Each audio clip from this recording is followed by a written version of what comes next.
Good morning everyone. My name is Dr. Shiva Prasad. I'm one of the consultant interventional cardiologist. Today I'm going to talk about high cholesterol or hypertriglyceridemia. This is a common condition I see in my clinical practice. So what is cholesterol? This is a sort of, in a layman's term, it's a waxy sort of substance which gets deposited in blood vessels.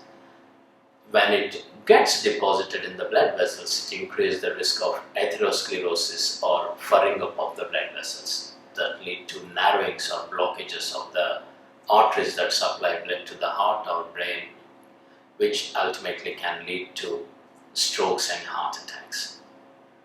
In general, we all need some amount of cholesterol for cell building, but when it increases, that's where the problem starts.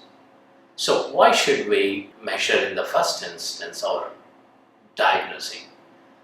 The main and the one important aspect is to reduce the cardiovascular events such as stroke, heart attacks and death.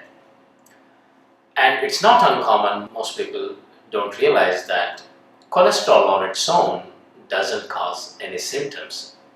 It's the uncontrolled cholesterol levels when that get deposited in the blood vessels, that's where the consequences such as heart attack and stroke happens. In general, in national guidelines or international guidelines generally suggest above 40 to get fasting lipids checked annually or every 2 years. But here in Indian subcontinent, we are seeing in our practice even in 20s, people have lipid abnormalities. One important aspect when we measure our lipids or cholesterol, I request you to have it in a fasting state, means at least fasting for 9 to 12 hours without taking any food. What are the lifestyle changes we all need to adopt? The one and most important aspect in lifestyle changes is aggressive physical activity. At least we all should walk or do some form of physical activity for at least 30 minutes.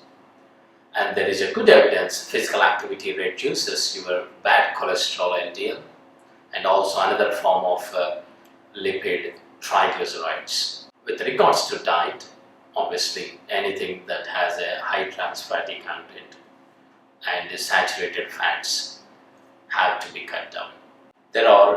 And one aspect people forget that, and also I've been questioned on numerous occasions whether we should stop the tablets after 1 or 2 months of treatment. I take this opportunity to reiterate the message: think before you start cholesterol lowering therapy.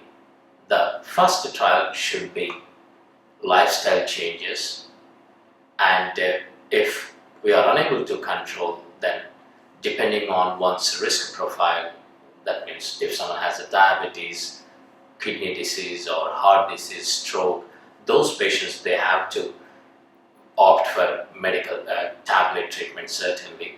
But when an young individual doesn't have any of the risk factors I quoted, with only isolated lipid abnormalities, should aim to control that with the diet and lifestyle modifications.